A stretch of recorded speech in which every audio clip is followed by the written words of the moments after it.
four arousings of mindfulness are extremely important. So these four arousings are mindfulness of the body, mindfulness of feelings, or you can say mindfulness of perception, which is the same. So mindfulness of number one, mindfulness of the body, mindfulness of feelings, mindfulness of consciousness, and mindfulness of mental objects. So what is consciousness? What is this consciousness that we're talking about? The consciousness is our mind. There is a school of philosophy in Buddhism, we call it the Yogacara school. Yogacara school of Buddhism analyzes consciousness and classifies it into 8 categories, 8 consciousnesses. People here who've been here for a while, you know about it, but let's just review it. It's good to review it again.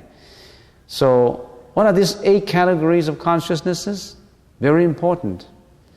The I consciousness, which interacts with forms or matters, anything that has form, the I interact with them.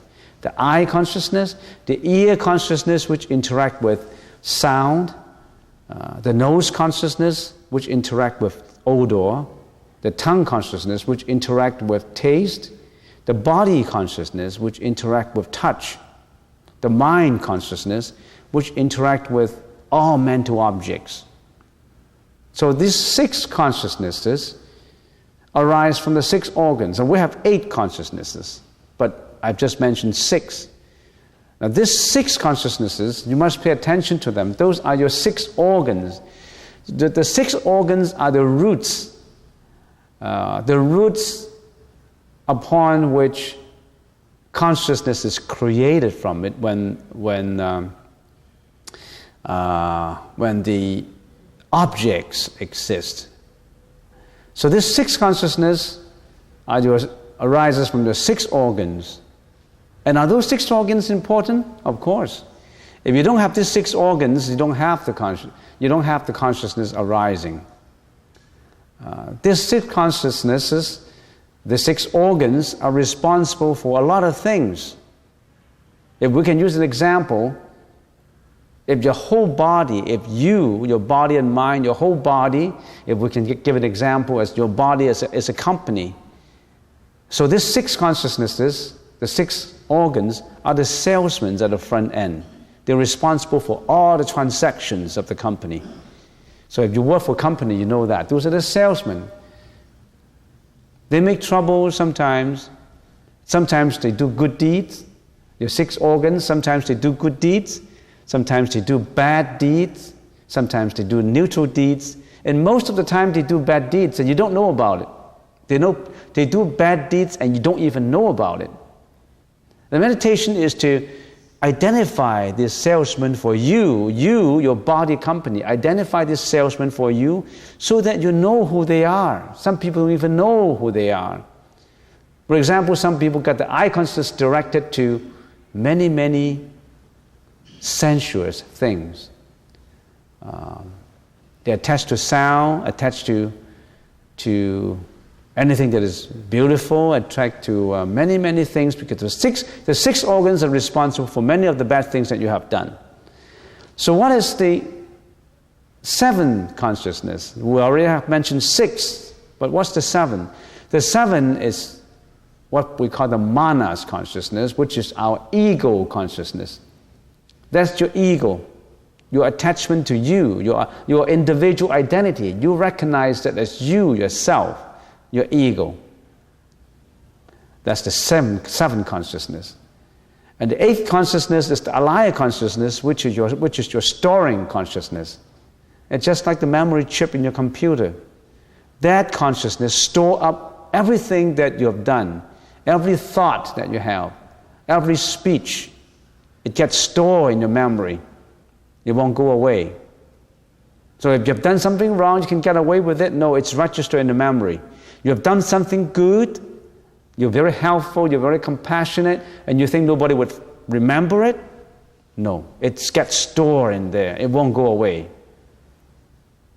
So these are the consciousness, to put it very briefly, the 8 consciousness These are the 8 consciousnesses that you have to watch out. Your ego consciousness get you into great big trouble too because of this ego. But here we're not analyzing consciousness in detail. The Yogacara school, Yogacara, Y-O-G-A, Yogacara, C-A-R-A, the Yogacara school of Buddhism explains it in great detail. Thousands and volumes of books written it in detail. You can always check it out later. The 8 consciousnesses are responsible for all the deeds that we have done. Good deeds, bad deeds, neutral deeds. Deeds create karma. And it is because of karma that we have been reincarnating in samsara, life and death. Why did you come here? Why you were born as such? Why you were born in your family? And how come we are all different? How come some people are more healthy, some people are less healthy, some people look good, some people look ugly, some handsome, some not as handsome, some beautiful, some ugly? Why? Why is all these differences in this world? It's because of your own karma. You have a past life, you have a present, you have a future, and you work out all this karma by yourself.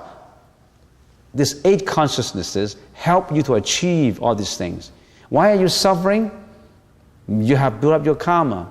That contributes to the suffering. So karma is a very important concept that I'm not going to reiterate and get into great detail, which I already have done in past lectures. So for those who don't know what karma is all about, you can check it up and read on it, on karma. That's a very important concept. That explains a lot. If you want to question yourself, how come I get born in here? How come I go through all these experiences? And how come my husband didn't treat me well? And how come my son go away? Or how come my daughter treat me like that? It's all karma. All your relatives, all your friends, you were all related in your past lives. Some come back to get you, to get even with you. Some come back to repay you. Some come back to get you into trouble, because you get them into trouble in your last life.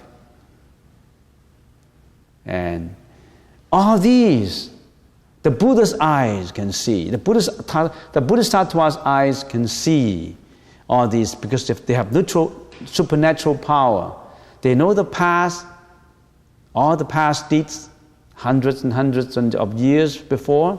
We don't know. Because we have been reborn, we're subject to rebirth and reincarnation. So all these we explain. We have rebirth. I already spent about an hour, 3 months to go on rebirth, and empirical evidences to support rebirth and reincarnations, transmigrations. You should know about that. So let's get back to the effect of meditation. After practicing for a certain time period, you practice, what do you practice? You practice anapanasati. We know anapanasati. You practice according to Anapana Sutra, you begin with your breath. You watch your breath. You have an object of concentration first. Why do we do meditation? Now that we all explain. The objectives of meditation, we all explain to you. The technique we use is anapanasati. There's so many techniques in meditation. Is one technique too junior than the other? Is one technique too simplified than the other? The technique that is the most appropriate for you is the best technique. There's no such thing as the best technique. Depends on how you tailor to your own behavior, you tailor to your own wants. So anapanasati, in and out breath, seems to be the most common and very effective. So we've been using that. There's an Anapanasati Sutra, and we already have covered it in detail too. So you should read about it. Mindfulness on the in and out breath. So you also practice according to Satipatthana Sutra. Satipatthana Sutra on samatha and vipassana. That you also have to know. What is samatha? What is vipassana? In the Chinese language we call it Samatha is 止, Vipassana is Guan, 止观.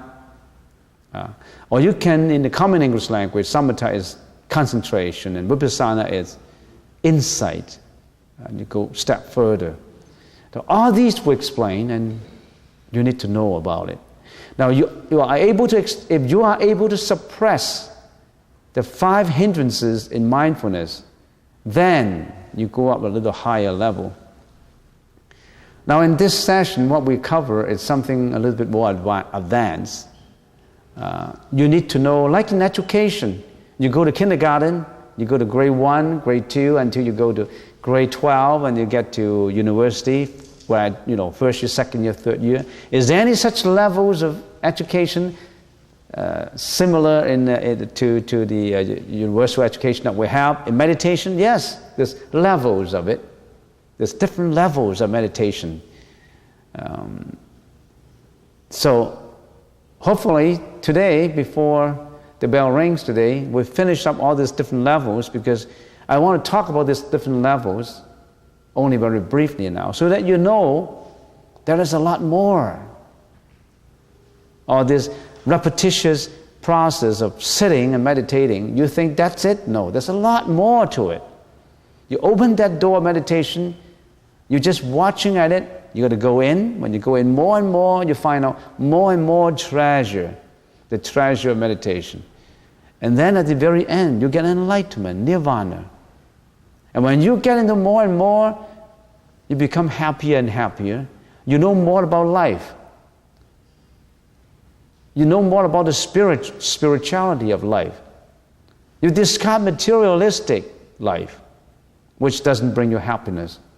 Wealth, reputation, fame. You get more greedy and more jealousy, more anxiety, more disappointment. You discard that and go to the spirituality of it. We already have arrived at a consensus, not just Buddha. All the philosophers of the world, they already have arrived at a consensus that happiness can only be obtained from spirituality, not from material. Because it does not matter how much money you have, you won't feel happy. It does not matter how much reputation you have. If you don't have that peace of mind, you don't feel happy. Peace of mind. That peace of mind is extremely important. This morning, I hope you have that half-an-hour peace of mind in meditation. It's not easy. People don't have peace of mind, not even for 5 minutes. All because of the mind. Everything springs from the mind. Watch your mind. Okay, let's continue. We said if you're able to suppress the 5 hindrances to mindfulness, what are these 5 hindrances that you should know? The first one is sensuality, anger, sloth and torpor, agitation and worry, and doubt. These are the 5 hindrances. Sensuality in the Chinese language, for those who understand the Chinese language, is 贪欲. Anger is 嗔恚. Sloth and torpor is 昏沉. Agitation and worry, 掉举. And doubt, 疑惑. So these are the 5 hindrances that would hinder you from having good meditation. Can you overcome these 5? So to put it briefly, you contemplate how do you overcome the hindrance of sensuality? Sensuality includes so many things. It includes your sexual drive, your greediness, and all that. Now, how do you overcome that? You overcome that by vipassana, contemplation on impurity, repulsiveness of the body, then on purity, you contemplate on impermanence, contemplate on suffering and emptiness. Emptiness meaning non-self. Now, all these we explain. For those who have been here for quite a while, you know what do I mean by impurities? You know what I mean by impermanence. You know what I mean by suffering and emptiness. Now, these are the basic concepts that we know. We all know that everything is impermanent. If you find anything that is eternally exists in this world, you let me know. I'd like to know. Did you find anything that permanently exists in this world? If you can find that, you let me know. So, You meditate on impurity. Impurity, everybody knows about impurity. Impurity used to be an abstract concept because we see everything is so clean. How come there's impurity? The floor is clean. But how about impurity of the mind? Now it's getting to the point that it's not just impurity of what you can see. Look at the environmental pollution. It's getting worse and worse. Not just impurity of the mind now. It's so crude and so appearing to the eyes that everything is polluted, even in your food. Now people go organic. 10 years ago, I haven't heard of organic food. People use fertilizers, medicines. They used to say, Chinese herbs used to say they use herbs for medicines. You can't trust herbs anymore because now they grow them in greenhouse and they fertilize them and they pesticide them. And it used to be the herbal doctor go up to the mountain to pick those herbs naturally from mountains. And now they don't go up to the mountains to pick herbs anymore. They grow them in greenhouse. When you grow them in greenhouse, they use pesticide, they use fertilizers. They're not having the same nature anymore. So all these things, impurities. But anyway, to overcome sensuality. So how do you overcome anger? Now we're talking about the 5 hindrances now. Generally, we can't get into the details because I want to cover all the different levels for now, so the next time we can go through mindfulness of mental objects. So how do you overcome anger? Because in the 5 hindrances we have sensuality, we have anger. How do we overcome anger? To overcome anger, you must be mindful on the arising and sustaining and subsiding of every thought of anger. You refuse to be carried away by the anger, and you liberate your anger through thoughts of compassion. To put it very simply, of course, we can deal with it in one session about how to deal with anger.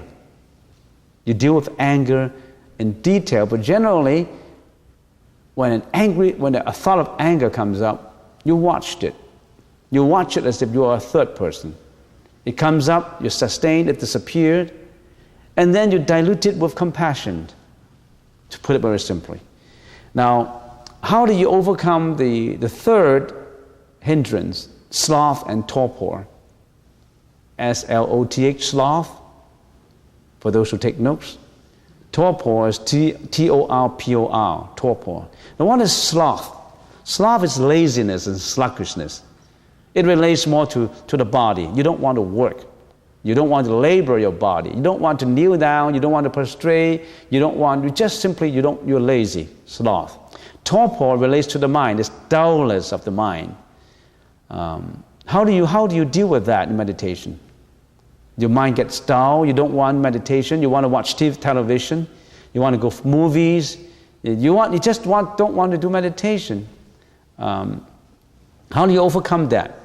So you practice meditation with persistence, with confidence and diligence. You're not bored by the repetitiousness of meditation. You never give up, and you continue to meditate until you get the result.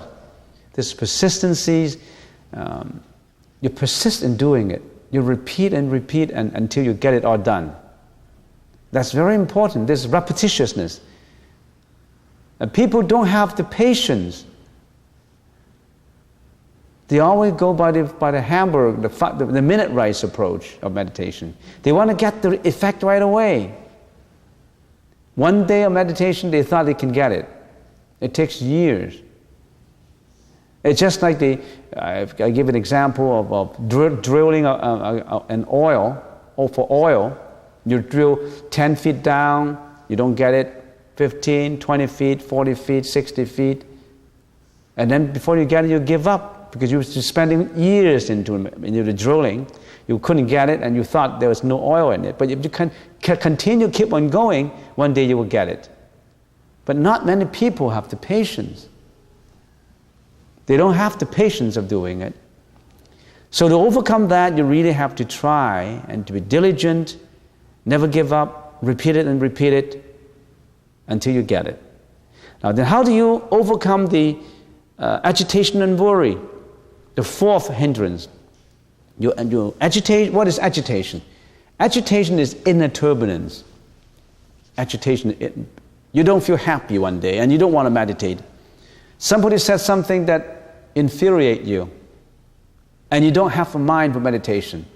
You have an argument with your husband or you have an argument with your wife and your daughters don't behave well, your wife don't behave well and you don't feel happy about it. Internally you have this turbulence that you can't calm down, and because of that it affects your meditation. You can't do your meditation.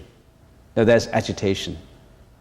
Or in your work site, your boss gave you something really pressurize you, or your colleagues pressurize you. You don't feel happy about it. You go home, you don't want to meditate. You don't have mind for meditation. You think you can only meditate when you're happy. When you're unhappy, you don't want to meditate. So that agitation, inner turbulence in you, always work against you. Remember, all these hindrances are maras. What are maras? M-A-R-A. Maras are those devils that stop you from being good. They don't want you to be good. You have to fight with them. Just like the sickness. The sickness in your body, the germs in your body, all the germs come back again. You got to subdue those germs. You can stand up again. You have to fight. You don't give up. Meditation is like that. You know how the Buddha fought when he was trying to get into Nirvana? He fought with maras under the Bodhi tree.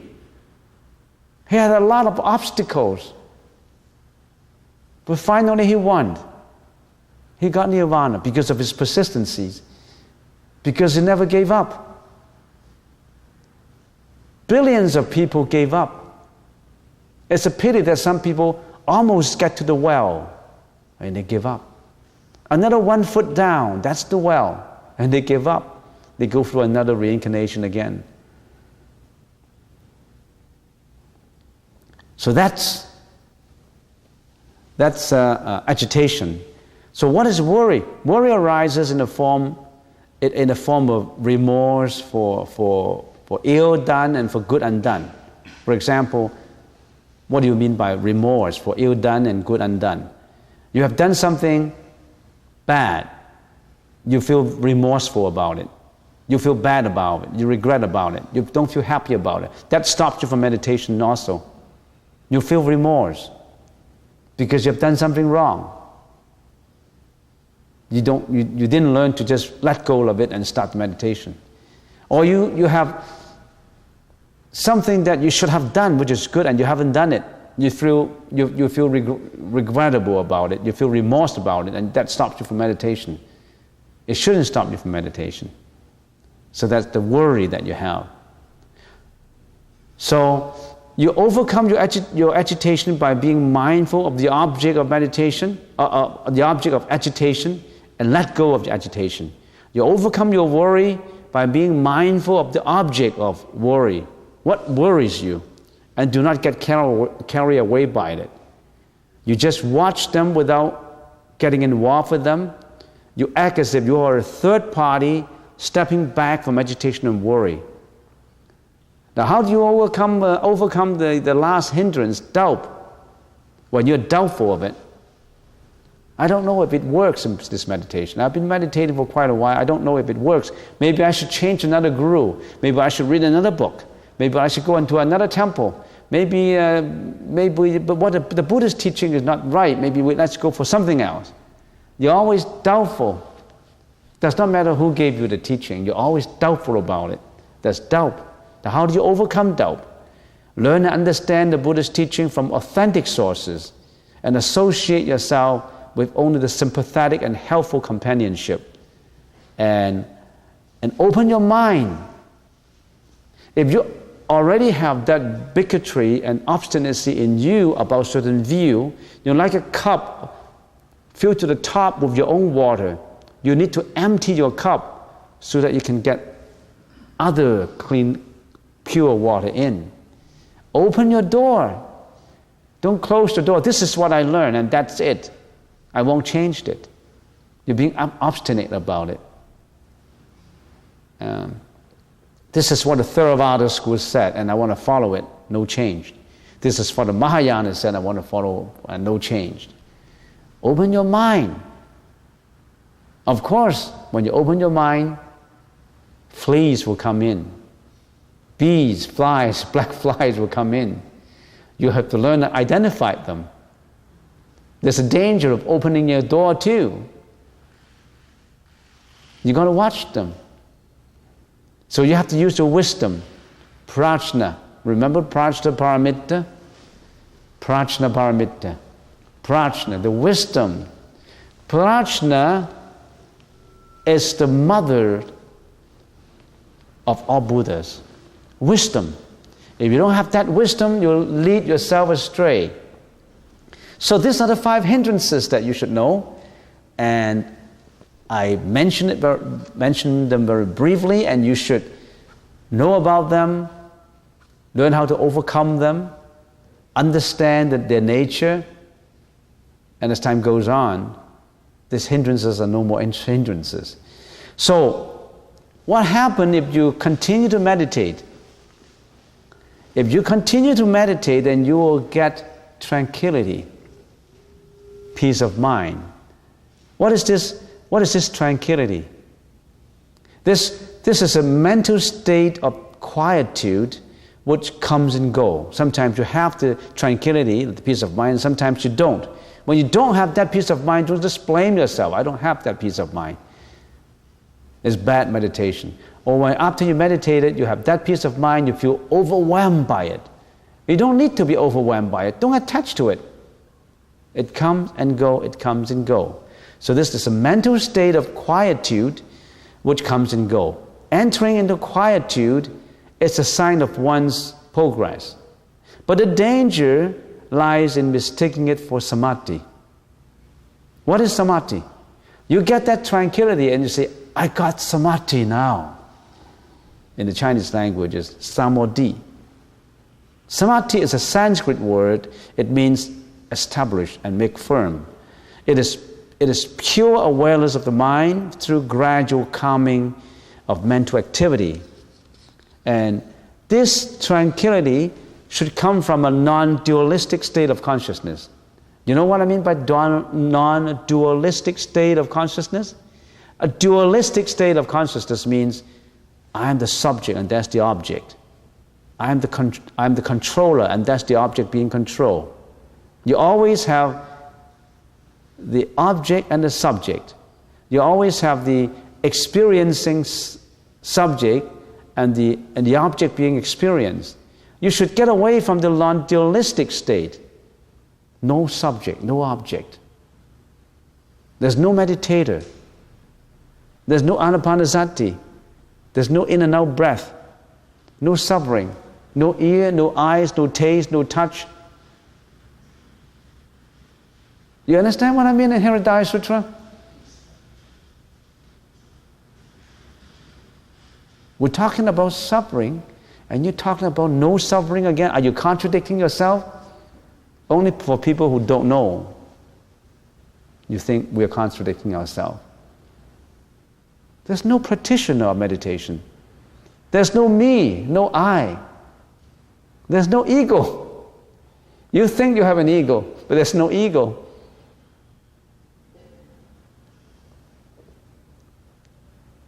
But that needs time to explain. Anyway, so don't mistake your tranquility for samadhi. It may be samadhi, it may not be. So if you get samadhi, it should be non-dualistic. It should be that peace of mind that has no attachment. Oh, I'm meditating now and I want that peace of mind. Come on, how come I don't have that peace of mind? You fail. You want something. There's nothing to be obtained. You want to obtain something, you're not at it.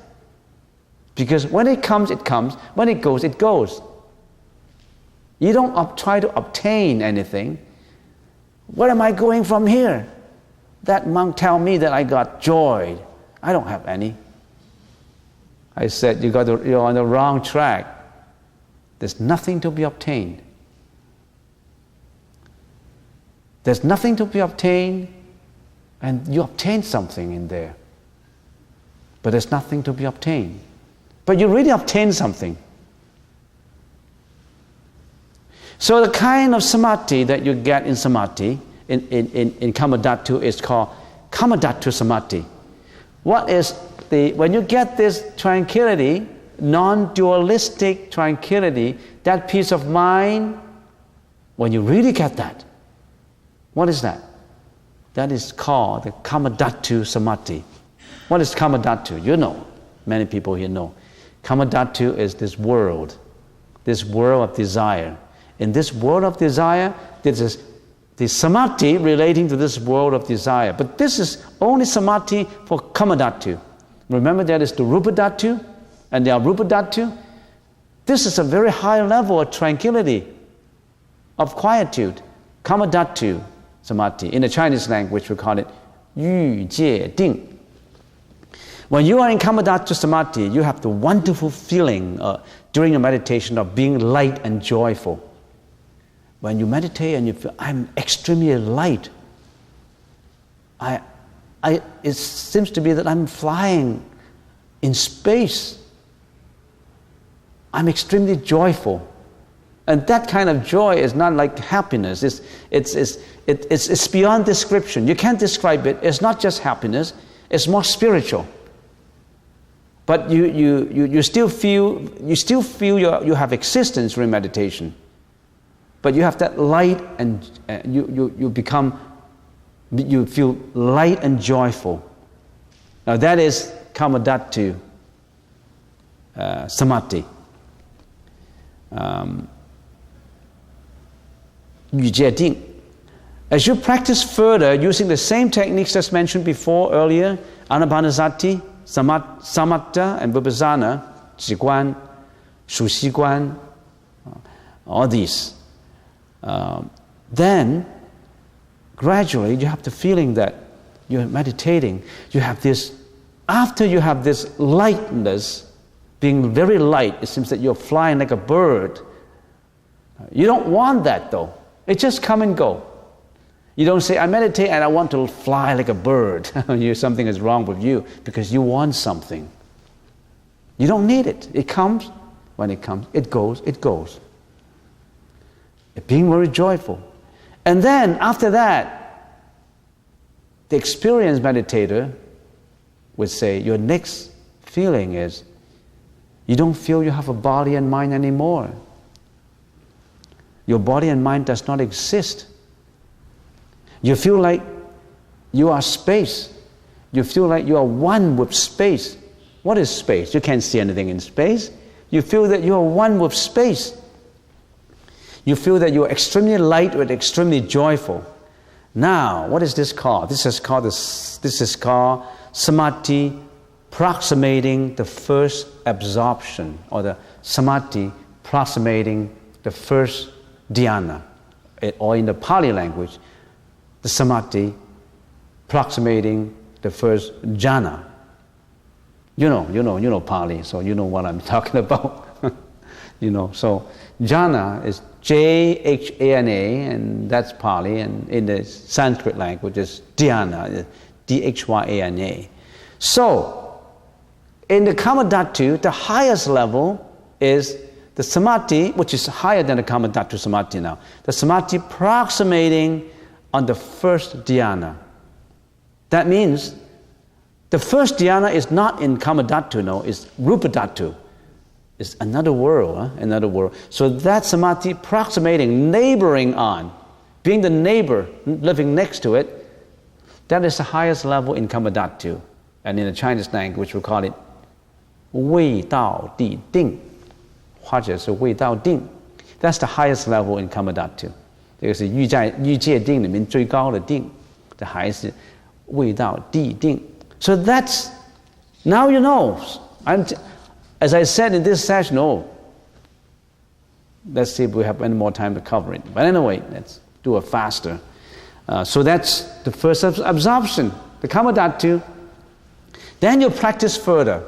Earlier you feel that you are a void of space. Now your body and mind existence come back, and you know who you are and where you are. Remember, when you have this samadhi approximating on the first absorption, you don't seem to have a body and mind. But then it comes back again. Sometimes you feel, I'm here. It comes back again. It comes back. Now your body and mind comes back, and you know who you are and where you are. But the lightness and joy meditation continues and become more and more intense and subtle than before. This joy is improving. Your concentration deepens and you enter into the first dhyana now. Here you are at the first dhyana level. That means that's rupa dhatu level. You're out from the world of desires. That's the first level. You go from kindergarten to grade 1. If we call it grade 1. Not many people go to grade 1, you know. So that's the first dhyana. If you are here, your meditation have 5 characteristics. How do I know I get there? But usually you have 5 characteristics when you get there. Investigation, analysis, joy, bliss, one-pointedness of mind. You have these 5 characteristics. What is investigation? Investigation is to find out. Now, investigation also happens in the Kamadhatu Samadhi. Investigation is to find out how to meditate, how to do it. Analysis is when you find out all the information about it, you analyze it. There's investigation, analysis. And then as you go on, you got this joy, and the joy develops into bliss, B-L-I-S-S, which is beyond description. This is a spiritual joy. We call it bliss. And then you have this one-pointedness of mind. It becomes so concentrated. And in the Chinese language, we call it 神是喜乐心一性境。那个 5 characteristics, that is 初禅的境界，就有这5种境界，那你就知道你是在初禅了。Now, if you are there, you also have 5 unique sensations. If you are in the first dhyana level, what are these? Not 5, 8 sensations. You've got to know these 8 sensations. You have these sensations, you're at first dhyana. Moving, itching, buoyance, heaviness, coldness, heat, roughness, and smoothness. There's 8 sensations. I can't go into details now, but just to give you an example. If you're meditating, and all of a sudden you find that every cell of your body is moving. First, you may find that, I'll give you an example. You may find that your jaw, your jawbone, your teeth have a lot of vibration in it. The teeth set here, you don't feel the vibration of your teeth. It's like a vibrating fork. It's a fork in a science, in physics. When you study physics, that's vibrating fork. When you use the fork to hit against the table, it like vibrates. And you can't see the frequency of it. Actually, if you're in meditation, you know every tooth is vibrating. It shakes. The frequency is so high. That's just one example. Moving. Every follicle, every hair is moving. And sometimes even if you're not in the first dhyana, you will feel that. You feel that every hair is moving. It's a wonderful experience. Oh, we don't want to get into those are the 8 sensations, first dhyana level. So gradually you progressed to the second dhyana. How do you do that? When you were in the first dhyana, you have been using the mind to investigate and analyze, and effectively you achieve samadhi of the first level. Now, as you progress, you don't need investigation and analysis anymore. You grasp that already. So these are objects, this investigation analysis, they create a lot of objects of meditation for you. You forsake those objects. You don't need them anymore. You feel that investigation analysis are getting too crude for you, too unrefined for you. You don't want to rely on them. And you achieve this internally generated and indiscriminating tranquility. In the Chinese language, we call it 类等静. 如果是你有类等静的时候，你就是二禅境界。So in the second level, you already have this indiscriminating tranquility inside of you. What is this indiscriminating tranquility? That means the dualistic, the non-dualistic nature of the tranquility is getting more and more subtle. No more experiencing subject, and no more experienced object. So, here in the second dhyana, or Chan, your samadhi has 4 unique characteristics. What are these? Joy, bliss, one-pointedness of mind, and indiscriminating tranquility. Mind you, investigation and analysis already dropped. Those are too crude for you already. Those are kindergarten for you. You don't need them anymore. Investigation and analysis, you don't need them anymore. You just have joy, bliss, one-pointedness of mind, and that indiscriminating tranquility. And then you keep on meditating and approaching the third dhyana level.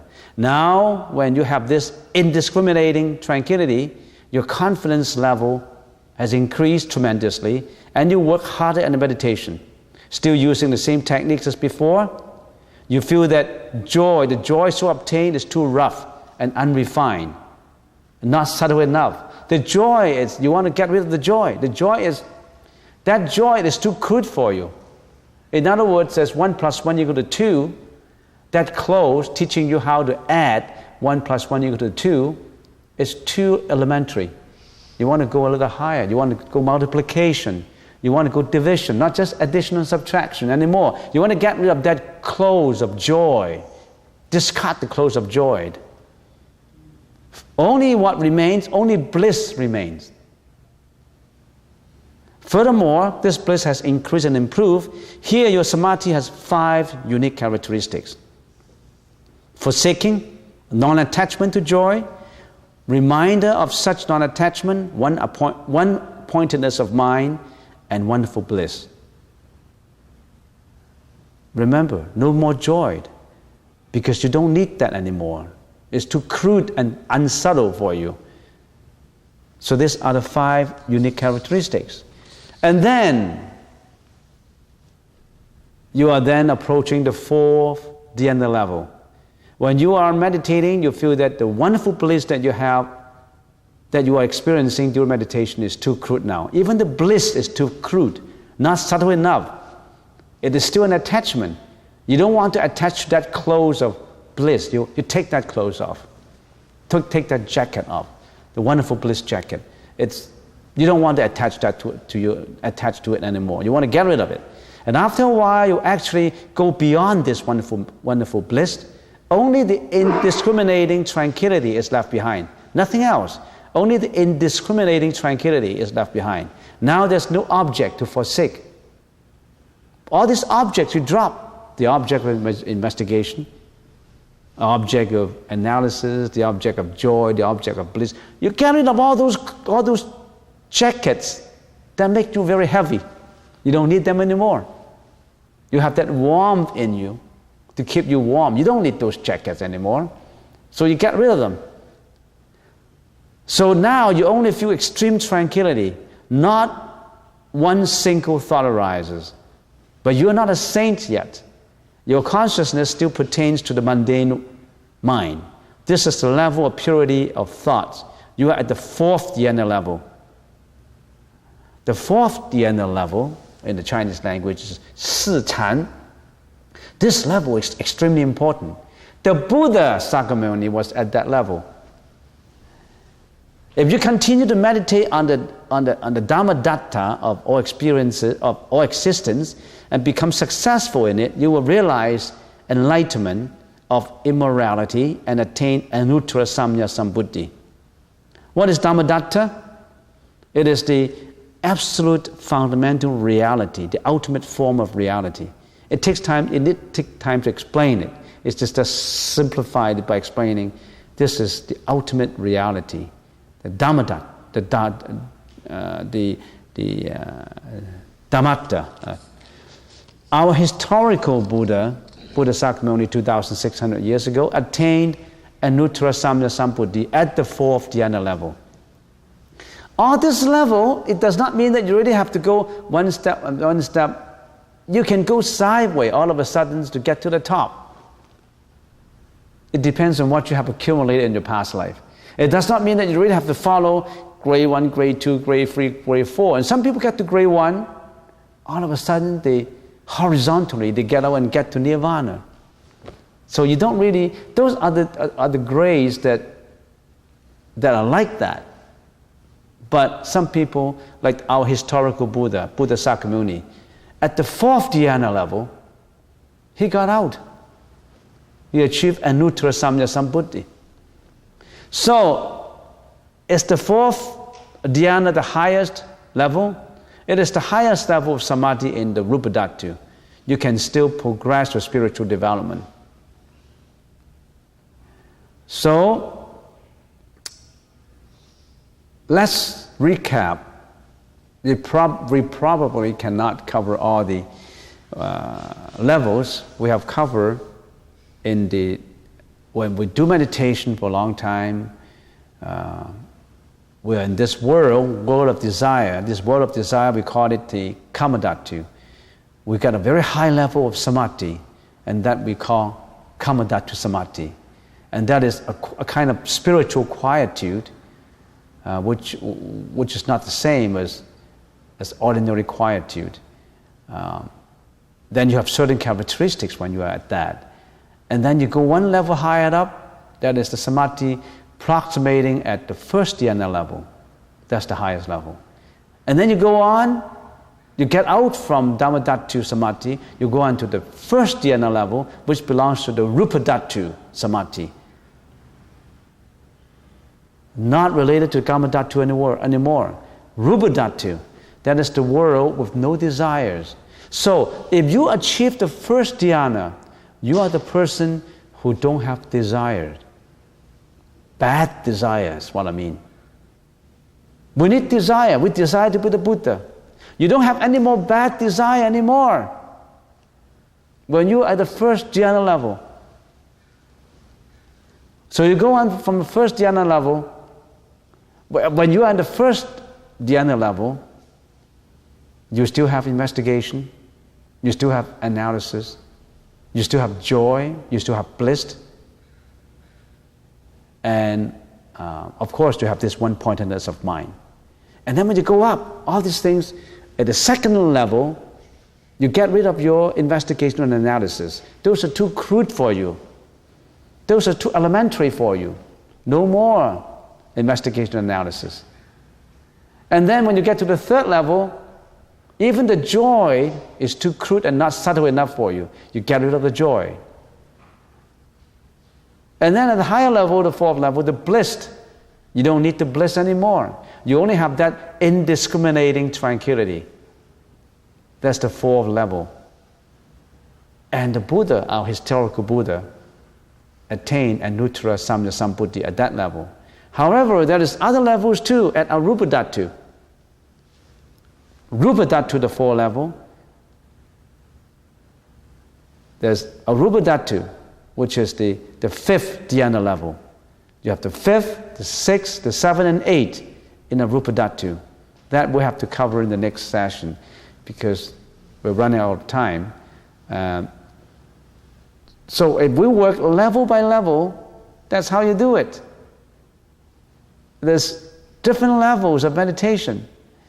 But does it mean that you really have to go level by level? No, for some people, they overlap, they jump. And maybe in one meditation one day on a Saturday morning, all of a sudden you are at the third dhyana level for that 1 minute or 2 minutes. You have a glimpse Meditators sometimes have glimpses of higher levels. Only a glimpse of it. Sometimes when you're meditating, you find that, oh, there's indiscriminating tranquility. Oh, there's this joy. This is bliss. This one pointedness of mind. Sometimes you have a glimpse of that, of very high level. It all happened like that.